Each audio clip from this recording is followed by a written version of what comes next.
No religion said that you can't have happiness in life or fun in life or enjoy life. Every spiritual text very categorically says is go have fun, go do everything that you want to do in a righteous way. And whenever you're doing that, make sure you don't forget God. That's all every religion says.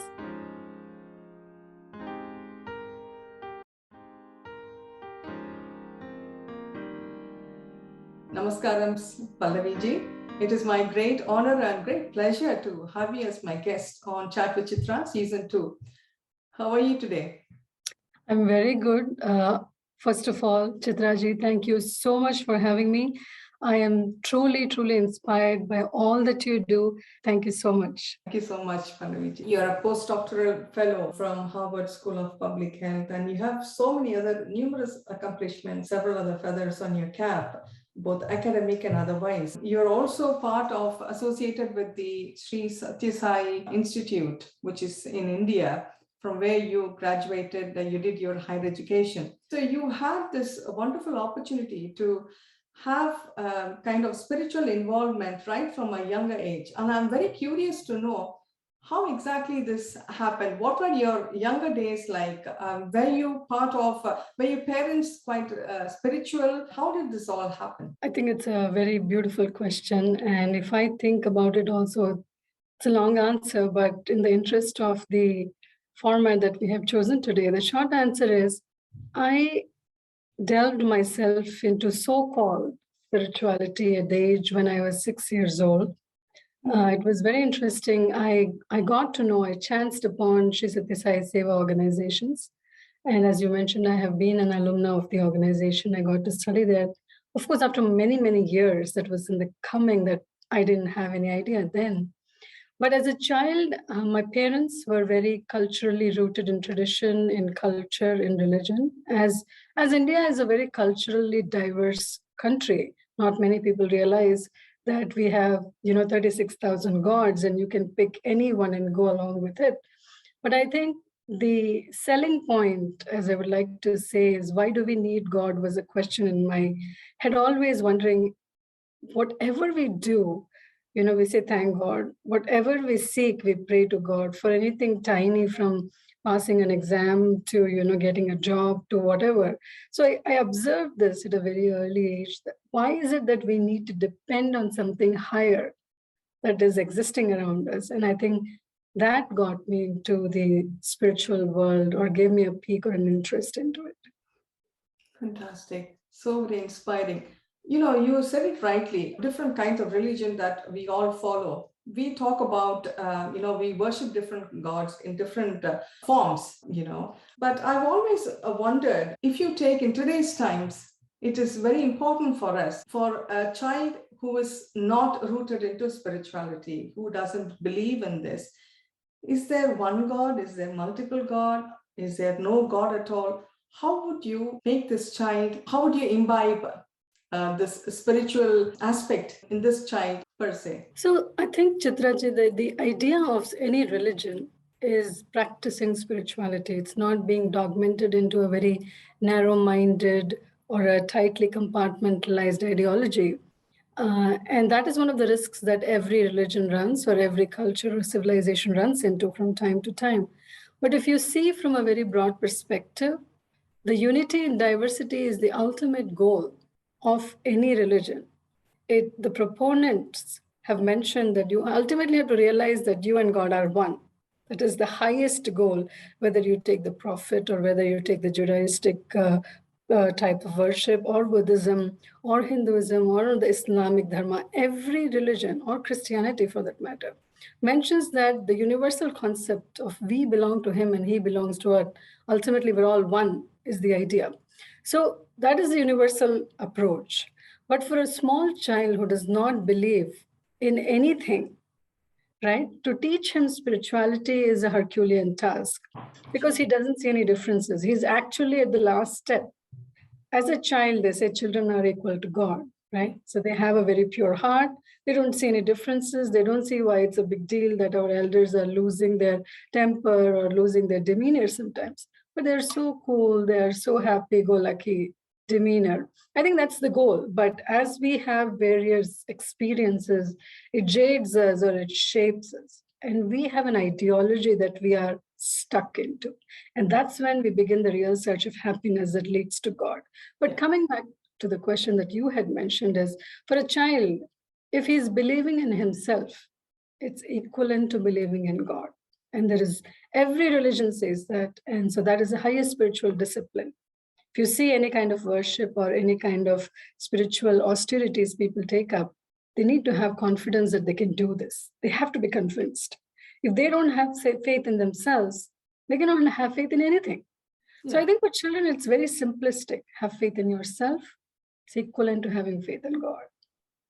So very well put. But I'm curious to know from a parent's perspective, particularly from an Indian background, they want to instill the same kind of spirituality in their children also.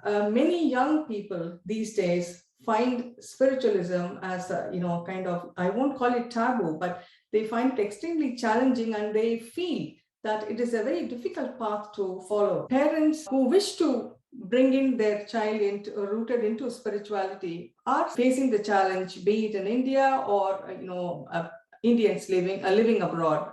I'm talking about as an Indian, but I'm sure there will be examples from other religion also who would still be facing the same situation. I hope I have put across my point in a good way that makes sense to you, Pallaviji. Absolutely. So there are multiple parts to this answer. I believe that in the limited, lifespan that I have been existing on this planet Earth, is that my observations have been very simplistic, and the solutions are also very simplistic. To start off with, it's generation to generation of what you are offering to the next generation. So I am a sum and substance of what I have observed from my parents. And kids, whether they're children from the age of 0.1 day, to all the way up to till they, let's say they go to college, they leave the doorstep, they are very acute observers. They pick up on subtle cues. Many parents believe that the more they give instructions, the more they tell them what to do, that's when they do. I think that's the most incorrect understanding that every parent tends to slip into that pit, so to speak. But children watch what your parents are doing, what your grandparents are doing, what their society is doing around them. That is number one. So as parents, if you have a value system, and we have to keep in mind that you can align with any value system at this point. You can have individual values, as I like to think, is something that the parents have developed based upon the experiences that they have gone through in their college life or adulthood, number one. Second, you can also align to social values. If you don't have any, you get inspired by seeing a celebrity, or you get inspired by seeing a person who does charity or a social hero, right? You get inspired, social values.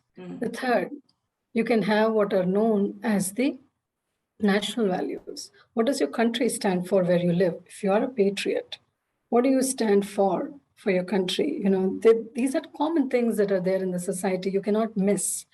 But since 70% of the lifestyle is at home and 30% of the time the child is stepping out, he or she is getting the exposure of national values or social values for 30% of his lifetime, whilst 70% during his upbringing.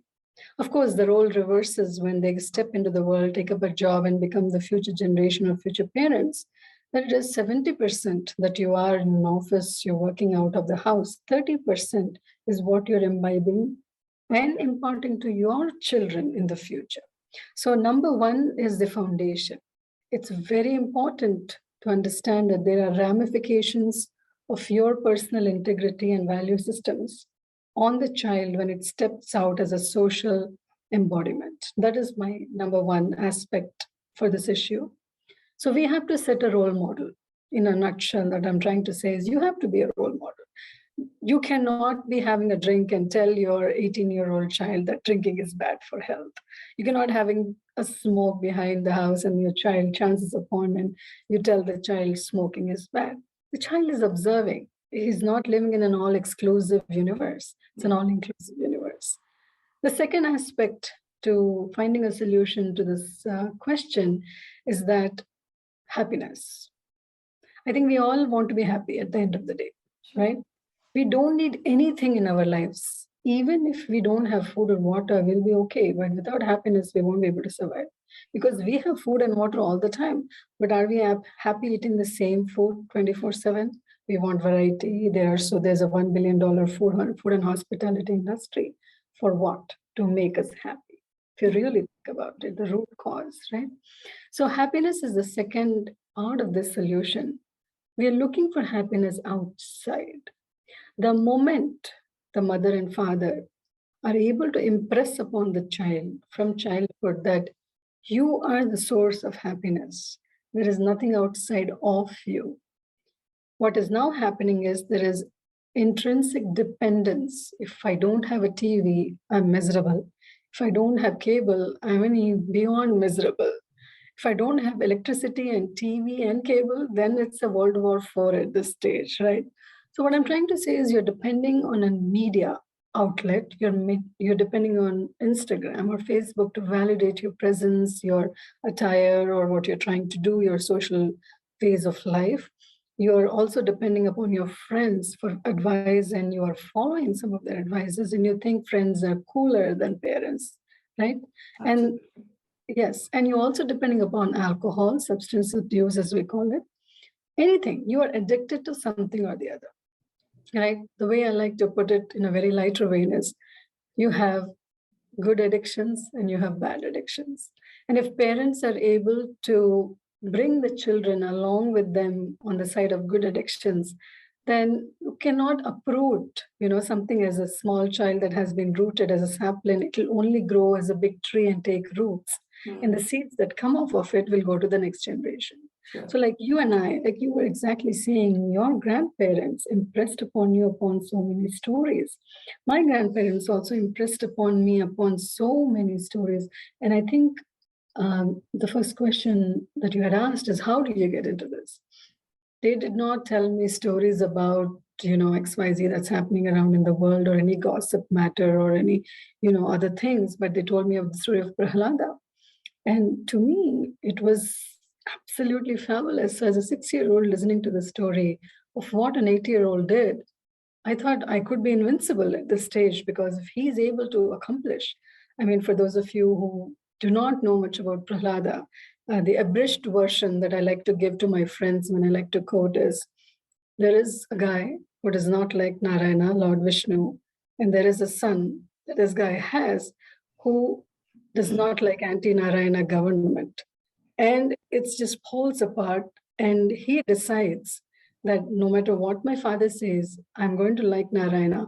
But he's never rude to his parents. He's never rude to his mother or father. When the mother says, why do you want to listen to your dad and just pray to Narayana like your father wants? He said, it's okay, my dad will come around, but I'm not going to go against him, with a smile. Yeah. Those days are gone. So when I used to listen to these things, I thought, oh, this guy is so cool.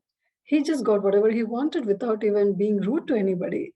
So spirituality must be something interesting that I do not know about, right? So the second aspect to that is that we are looking for an external validation. We are addicted to something on the outside. If in today's age, let's say you forget your charger and your phone is dead by 10 a.m., your world is going to collapse. Yeah. It's very difficult to live. We have progressed so much into the external, than trying to understand that ultimately it is a state of mind. I could be in a solitary confinement and still be happy thinking about what I want to do in life. Or I could be with so many people in a room and still be miserable and unhappy that this person didn't look at me, this person didn't compliment me, this person didn't take an effort to come and talk to me. It's all good. Focus is on us, correct, but the external, not the internal. And the third problem, the major problem to the third thing is we don't have the patience any longer as a generation. The concept of patience is gone. We have a lot of time though, but we don't know how to use it for a good purpose. Yeah. So I think ultimately it boils down to these three. One, you have to be a role model. Two, you have to teach kids not to depend on something outside of you to be successful or happy in life. Three, we have to keep in mind, as I said, that the focus has to be internal and not external. So beautifully put. Should we really make our child be religious? Do I make sense, Pallavi? It's an Is excellent religion question. good for, sorry? It's an excellent question. So at this point, I want to do make a note to the listeners that, we're not trying to be promoting any religion or spirituality here. This is a very simple, very basic conversation. And for listeners who are not into spirituality, should know the differences between three words before I get on to this. One, what is religion? Two, what is spirituality? Three, what is culture? All right. And four, what is tradition? So religion. Religion is a compendium of a civilization that picked up upon a saint or a sage or a higher authority. And it has rules and regulations on how to live, how to pray, how to party. You'll be surprised. How to enjoy, how to do science, how to do mathematics, how to do everything. And one such big, big religion is Hinduism, right? Because we both are from here, I'm just saying for the sake of it. Sure. Next, what is spirituality? Now, having read these religious texts that we have, the holy books in every religion, we know what we should do and how to do it. We know these two things. And translating that into action is spirituality. So spirituality is not belonging to a cult. That is a very wrong and incorrect understanding, I think, that this generation has. And so they're not cool being religious or spiritual, as you said. So spirituality, as I say, is defined as a way of life. It's very simple.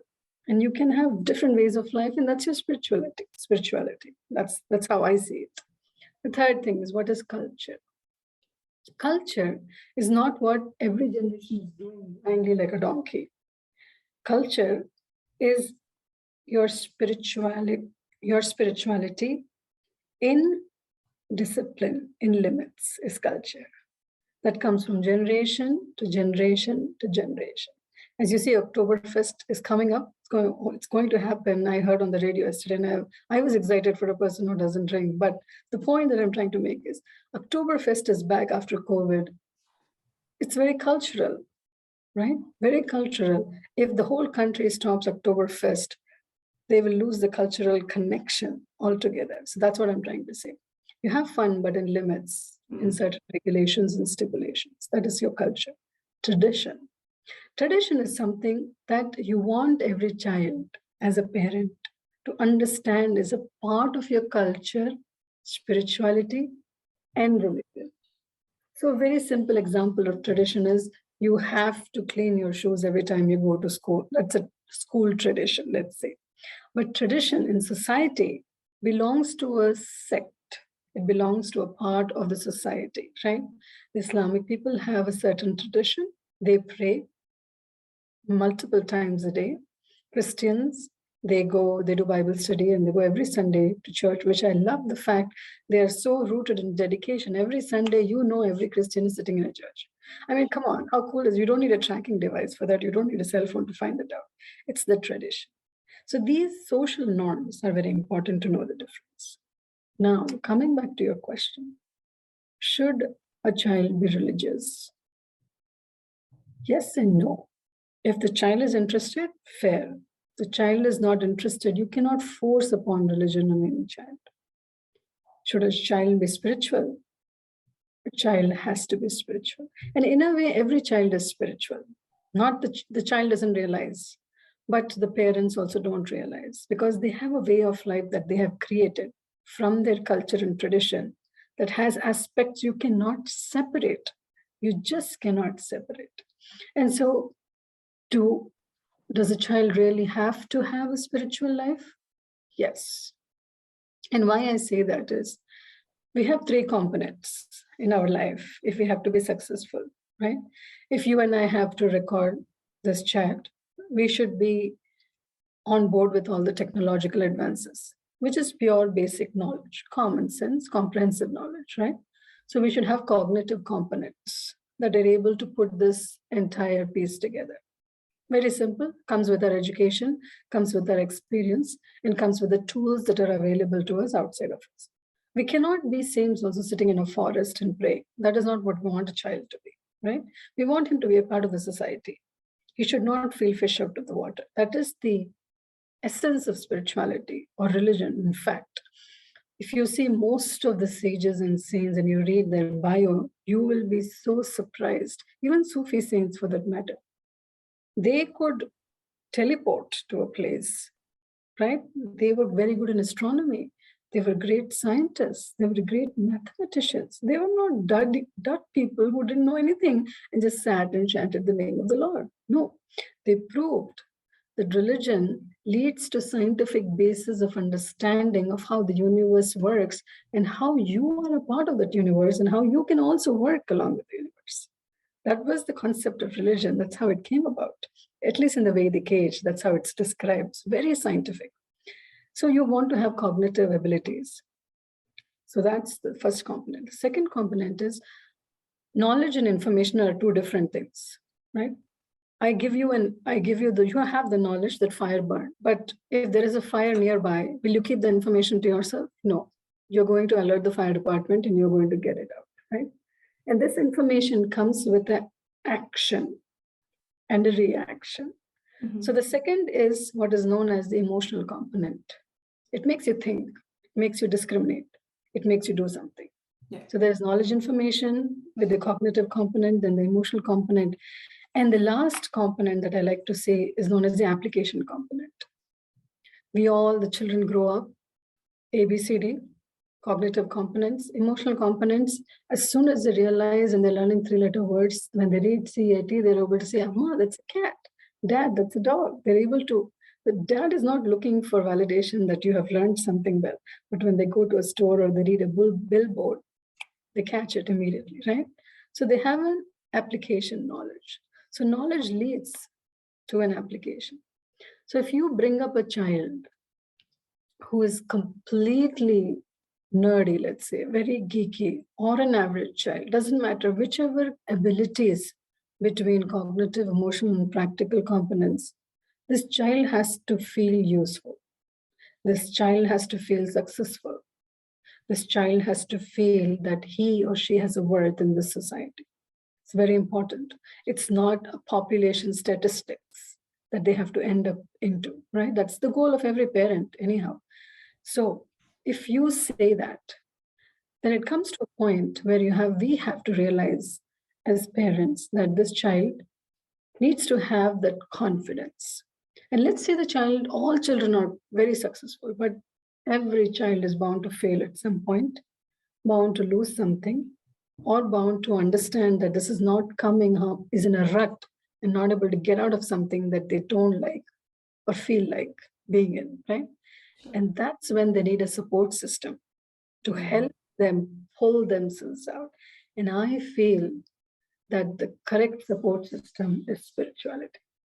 It gives you the ins and outs of what is success, how to get success, how to deal with success, how to also deal with failure. All that we are teaching in this day and age is how to be successful, how to make money, how to be friendly, how to do all the good things. But we are not trying to face the ugly side of our lives, which is like day and night. Yeah. If you want day, you have to go through night. And I think that training is lacking. So yes, I feel that it is very important to have a spiritual way of life for every child, no matter in whichever way, it can be in an ambiguous way, or it can be in a very rudimentary religious way. Doesn't matter. But you need a support system where the child is by themselves. It doesn't need a father or a mother or a friend or Facebook or Instagram or the TV or the radio or Snapchat or Twitter to make him happy. He should know that I have fallen and I can pick myself up and move on. And such power comes from praying. And so a spiritual life is very much necessary. Absolutely. So beautiful. But what about parents who are non-believers? How do they raise a child, and what would be the impact on their children and themselves? Correct.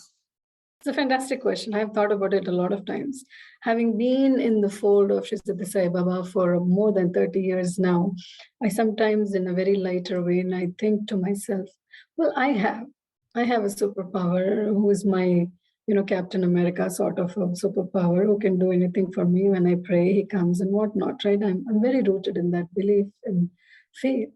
But what if I didn't have him? Do I need to have him ultimately? Well, in realistic terms, you don't need to have, honestly, you don't need to have anyone. Like you have the Hindu Vedantic philosophy Shankaracharya had propagated for so many years, and its still successful model is Advaita Darshana, where you don't see a difference between anyone, nor God, nor people. You feel the same. You belong to everyone. All belong to you. Advaita Darshana. And I think atheistic people live in Advaita path very truly, in fact, better than us, because we're all trying to make baby steps towards that path. They're already there. So I sometimes feel very jealous, like you're already there and I'm still struggling so hard. So I'm trying to separate and go to that ideology.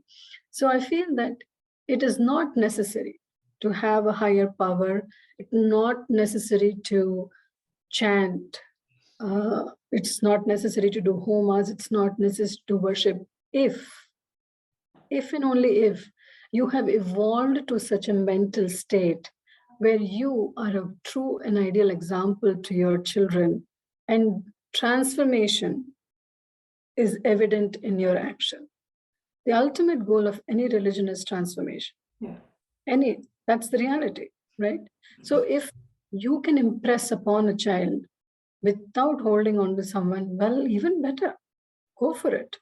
And that is a goal. You have to transform yourself as a society or as a nation. The amount of crisis that we are facing currently, politically also all over the world, it bothers everybody. And I'm sure that all around the world, people are not able to sleep, regardless of how we go about our lives currently. Since the past few months, I have not slept peacefully since all this confusion started. But I also know that this is happening for a reason. And if we come together and put things together and our abilities together and pray together, I'm sure there is a resolution to this. But I'm holding on. I'm not falling apart. But I can only imagine about the Ukrainians, people and families who are there who have been displaced overnight. It's very tragic, very traumatic. And we came to the rescue as a society. As you can see, of all the rescue efforts that are happening, people from UK have gone and fought wars and they have lost lives there. So this is what I'm saying, right? There is a transformation there. Any distress is causing a change in our behavior, rising up to the occasion. And if a family who is an atheist is able to do the same changes without religion, even better. But if that's not happening, then you definitely need to have a support system that you should provide for the children if you are not interested. That is also necessary. Yeah, I always think, what if, people, we can't expect all of them, all the people around us to follow the same kind of path that we do. We are all different, we are all unique. But what will be the situation if they are non-believers? And you've pointed out, you've explained it so well, and I can't agree anymore with you. You've also pointed out, with the current situation which is happening globally with the wars and everything, we live in a world where we are engulfed in wars, both internally and externally, right? So we all want to live happily. We want to live in a society which is very compassionate. People are showing respect to one another, respect the myriad of cultures that we live surrounding us. But yet, I feel the two important thing, fear and distrust, is still prevalent, and they're the worst enemy in our society today. How do you think we can be able to bridge this gap with the current situation, in order to help all of us to live peacefully and happily all together in a community or in a society? So, see, that's the thing, right? We are chasing that dream our entire life, I feel, from the day we are born till we realize, oh, there's candy, there's ice cream, and then move on to bigger goals in life. Very beautiful question. And that is a mystery that we are solving every step. Right? You buy a Toyota, you're not happy. Then you buy a Lexus, you're still not happy. Then you buy a BMW, like, okay, let me buy Mercedes. There's no end to this. But coming back to the point that why we are not happy, two, three reasons is one is we're never satisfied and we have a lot of desires. We have a lot of desires, whether we like it or not. So why are we not happy in a household? Many kids these days, you take middle schoolers or high school children or college going children, they will say, you never understand our point of view. You only want us to do what you want to do. You never understand our point of view. That's the common complaint. Desires and unhappiness are the two reasons that, fear and distress bring about. So in a family, I have 4 people in my family, for example. And if I, as a college kid, say, nobody understands my perspective, why can't parents understand what I'm saying? The question I want to ask myself is, do I want 4 people to be Pallavis in this household? Do I want 4 Pallavis? I am not happy. Let's face it. We all are very, very grounded when it comes to understanding ourselves inside and not say it out. We ourselves don't like ourselves much of the time. That's the problem here, right? I would not want 4 Pallavis in my family to deal with, let alone my family. Why should I do that to them? But there is an expectation. And that expectation comes from the fact that why can't my parents think like me? Why can't my parents let me do what I want? And why can't my parents just agree to whatever I have to say? That is the biggest trouble in every household, right? And why that happens is mainly because you're trying to impress upon the idea that I am not very sure of what's happening in my life, but I think I know what I'm doing is right. This is the biggest problem for college going kids, at least. They lack experience. They also lack the understanding or the ramifications of their actions in the future. Parents, on the other hand, have gone through their age.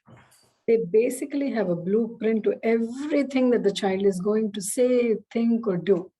And the children don't realize that. And I don't blame them for that. That's their,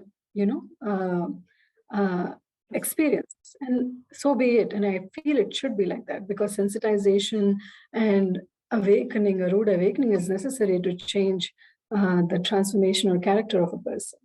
So that is number one. Number two is fear. What are we afraid of? We never think about these things. We are afraid of something that is unknown. If you put yourself in a dark room and you don't know what is around, you are immediately scared that this is pitch dark and I can't see anything. So we are always afraid of the unknown, but we are not also willing to take the support of the known. Your parents, for example, who have gone through the same unknowns, can be in a better position to guide you. Yes, 75% of their advice helps. 25%, you have to judge how much of that advice you have to actually take and run with.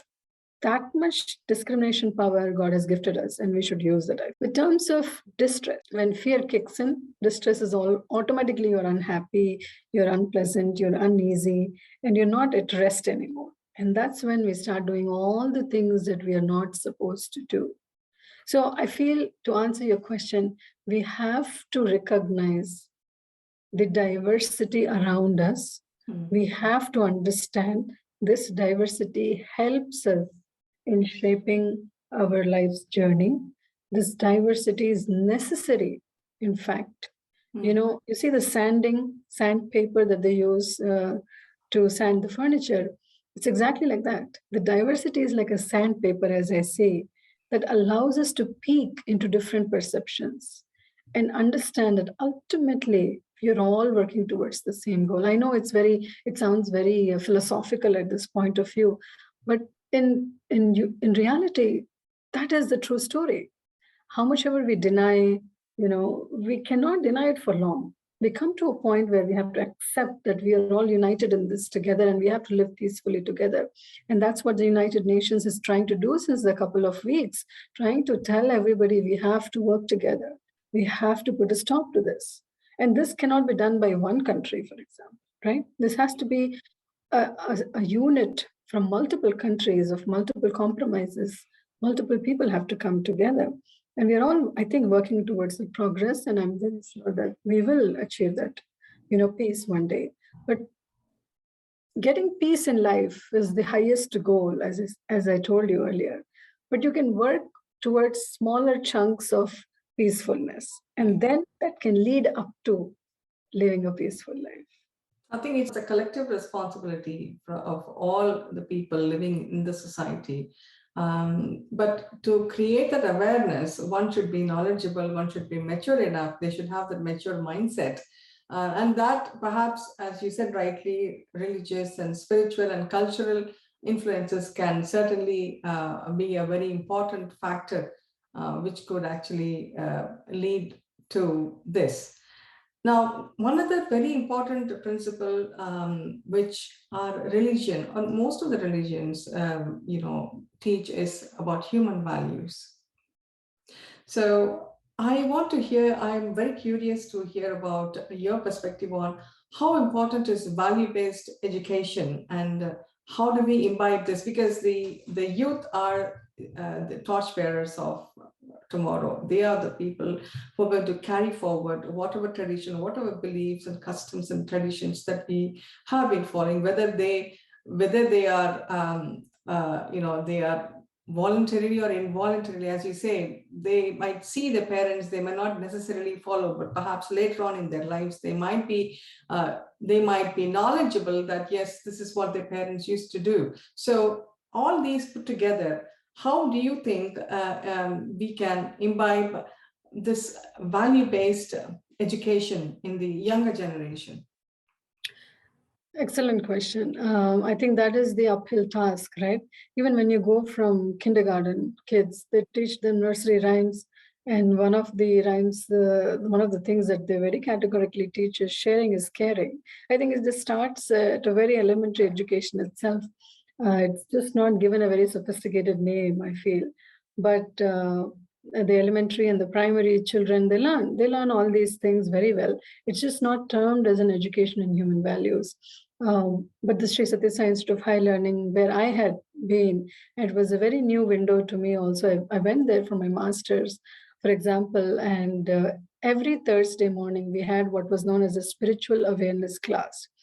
And I was very excited because this is something that I have not done in any degree that I have, managed to complete in my limited educational career. But every Thursday morning, what we would do is we would pick up any religion for that matter, and pick out stories, just pure stories. And we would listen to the presenter and we would sit and brainstorm how this story is relevant in our life. And so education in human values is imparted. Great. There are multiple schools actually that are now inspiring from the Sri Satya Sai Institute model, have incorporated value-based education as a matter of fact, which also has been facilitated by the government of India to some extent. But education in human values is not something that you can teach, I feel. It's a practical knowledge. It's a practical science. For example, you can tell me how to be good. I'm sure every parent does that. How to be right, how to be best, and how to be empathetic, how to be compassionate, how to be kind, how to be caring. These are 7 values I feel every family teaches every child, or we all have learned at some level. We don't need a school or an organization to teach us that, to be very objectively speaking here. But what religion does, or what education in human values does, is it also teaches you an extension of that idea, how to practice it and when to practice it, right? If I see a homeless person, when you walk out of the tube, for example, station, you see a homeless person and you have enough empathy in your heart that you go to the neighboring store, get a Subway, or you give it to the person and you move along with your life. It's not that somebody has to award you a degree or a medal for this, but you have done something based upon the human values that you have imbibed or learned or heard or read from anywhere.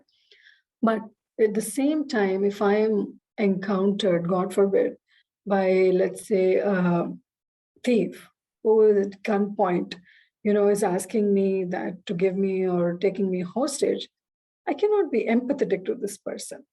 I have to have the perseverance, I have to have the courage, I have to have the patience to listen to him, be sympathetic to him, but at the same time, keep my sanity and presence of mind and not surrender my empathy to him, right? So I think there is a very fine line where we are not taught or we are not talked about, more importantly, as you said. It's very necessary to give an examples or stories. And I feel that is what is not happening currently. In when I was growing up, every summer I would go to my grandmother's house. She would take all the cousins on the terrace, make us sit, and then she would mix pickled rice and she would give each one of us in a circle. I'm sure you have gone through the same experience. And she would tell stories. She would tell stories about my grandfather and how he had worked hard to be where he is here. Or she would tell mythological stories about Dhruva, for example, right? Who wanted to sit in his father's lap. And he went to penance to do in the middle of the forest as an 8-year-old, standing on one feet, hands up in the air and chanting the Ashtakshari mantra Om Namo Narayana. Narada visits on the way to test him and he says, "Hey, go home, mosquitoes are biting you, animals are wandering around you. What are you doing here? Go sit in the royal palace, you're an 8-year-old child." He said, "No, I've come here because my mother told me you go pray to God, it'll happen." And so I took off. Narada was impressed. No, forget Narada. When my grandmother was telling me this in 1989, I was impressed sitting on the terrace thinking, mosquitoes are biting me here as I'm listening to the story. I'm not able to control my anxiety to smack at the mosquito. And here was what 8-year-old child standing and doing penance. And then Narada then was so pleased that he gave him the entire compendium of pleasing God, how to do a cheat sheet. He got lucky with his stubbornness, right? Yeah. Why I bring to this point is such stories are education in human values that are happening at family level, right? Now, they may not be necessary. Did I think of the story every day after I left my grandmother's house? Definitely not. But every time I encountered a difficulty, every time I thought, man, I can't do this, or I have a midlife crisis, now I'm old enough to say that, I thought, oh, I cannot pick myself up anymore. I'm tired of this. How many times can I be, facing a difficulty or a challenge in my life? And those times, that story from my subconscious just catapults out and tells me, hey, 8-year-old can do it. A 40-year-old can just wink this through. Come on, you're not that bad, right? I think that is enough. And that kind of a treasure chest we all need to have under lock and down inside us. And so reading helps. How we can do it? We can do it through book clubs. There's so many book clubs. And I wish, many book clubs, they migrate from racy novels to fiction to all kinds of things with not having too much darkness into them, especially, when they are adolescents or college going kids involved. Read some books that we can level your intellect. They can excite you, sure. They can depress you, sure, no problem. But also have something that can neutralize you. That has to balance yourself. I like to think of my life like a pendulum. I think everybody's life is like a pendulum. One stop here when we are very happy, exactly opposite here when we are very unhappy. And I always want to be that person who's at rest, at the neutral position. Neutral position is very boring. So we don't want to be there, but that's ultimately what we want secretly. But we don't want to accept that. So my thought is, okay, when we are in both positions, let me also know how to be sad properly. Let me also know how to be happy properly. Then I'm able to land in the middle very gently, not immediately and fall. I think that's what it is. You have to read a lot or you have to listen a lot. There is no other way out of this. You said it rightly. There should be a discretion. For that, education is what is really required in order to make that decision. You said it rightly. There should be more of a reading material for children. I'm sure there are materials available, Yes, tons of them. but it has not reached many. I think you have explained some beautiful points today, and this is what we want. We all want to carry forward and instill in the young minds so that they would be happy people, happy citizens, happy, responsible citizens of tomorrow. And all this moral, ethical, and all these values, you said it rightly, it is all part of the upbringing. It's been it's a wonderful experience for me talking to you. How important is discipline? Times have changed. The kind of lifestyle when I grew up during my younger days are completely different from what we see with today's youth. Right? They all work hard. They are all very, very, very intelligent. But then the sense of discipline, I think it is rooted in spirituality, which is again a part of the upbringing. What do you feel? Very beautiful, isn't it? I'm glad you mentioned that. I was going to say the same word before closing the session, but you said it, and I'm glad you said it. Spirituality actually says that there is maximum freedom in discipline. And that has been misconstrued in a very negative manner. Currently, the real discipline is what the children call, or the kids call these days, is FOMO, fear of missing out.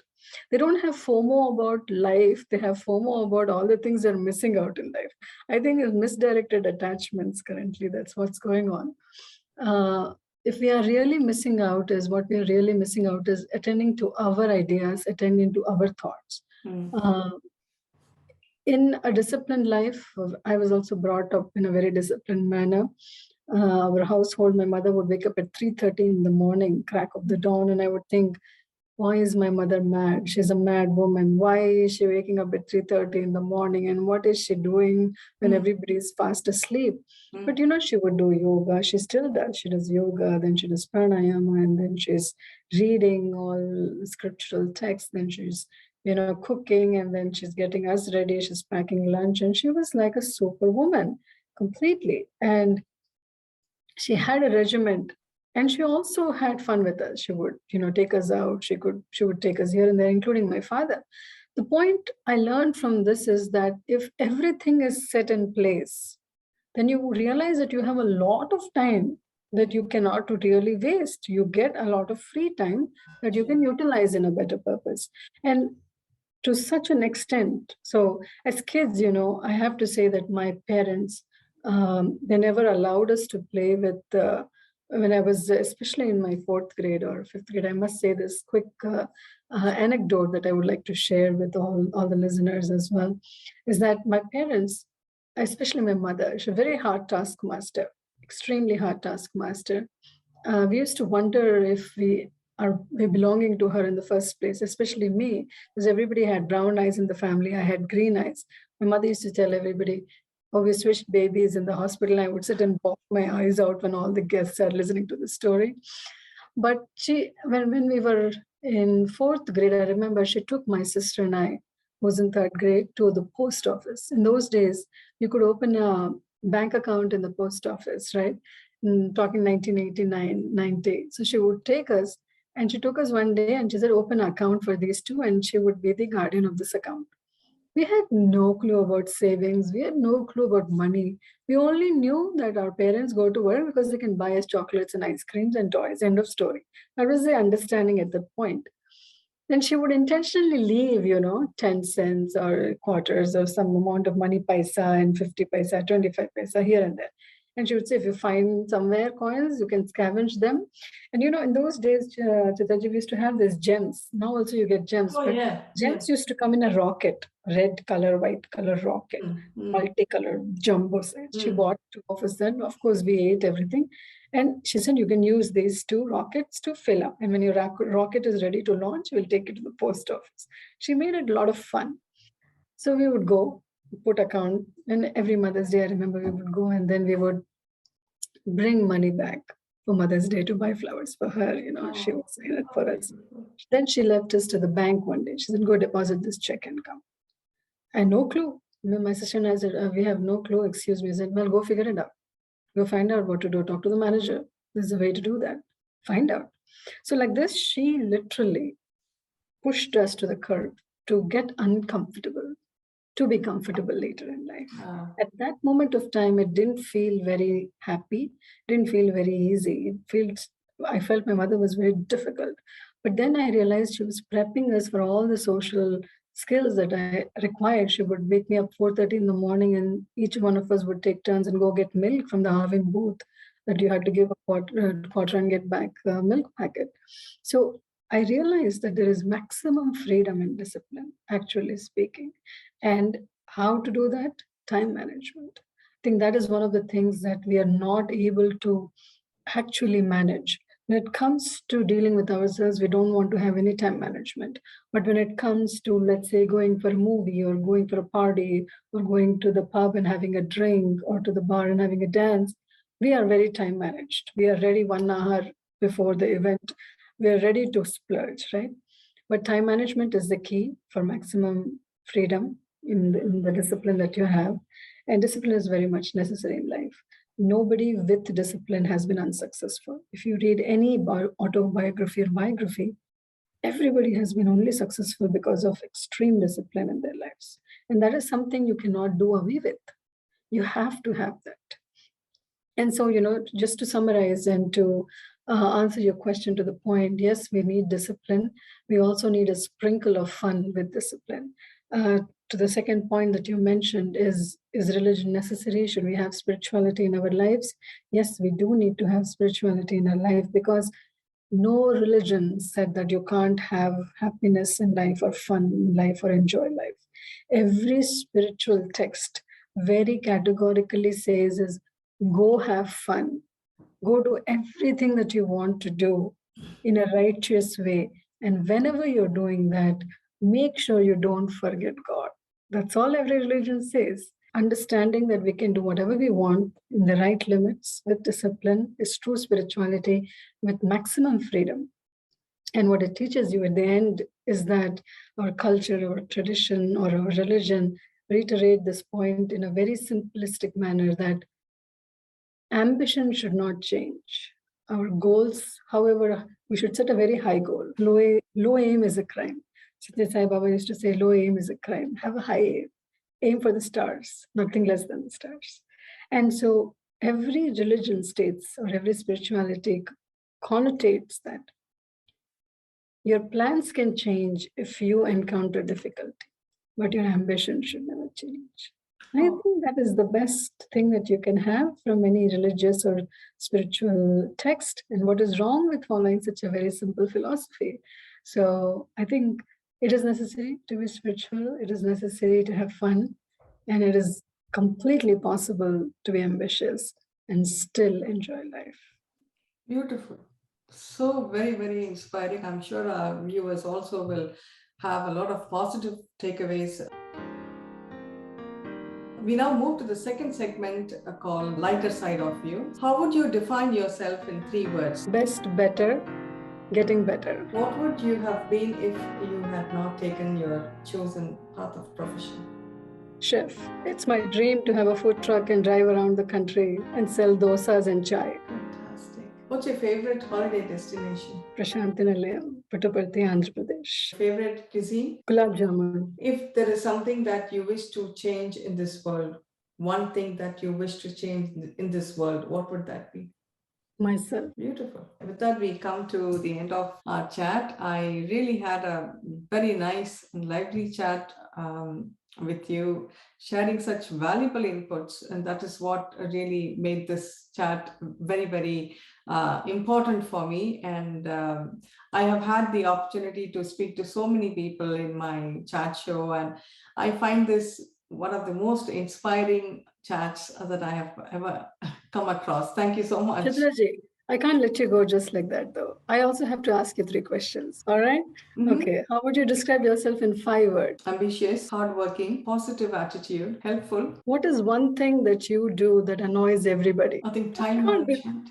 Time management. Okay. What is your favorite place to go when you are unhappy in your mind? Wherever I am, whichever place I am, I will start saying my prayers. I will go into meditation. Exactly. Beautiful. Thank you for playing the game with me at short notice. Thank you so much. Namaskaram. Have a good day ahead. Yeah.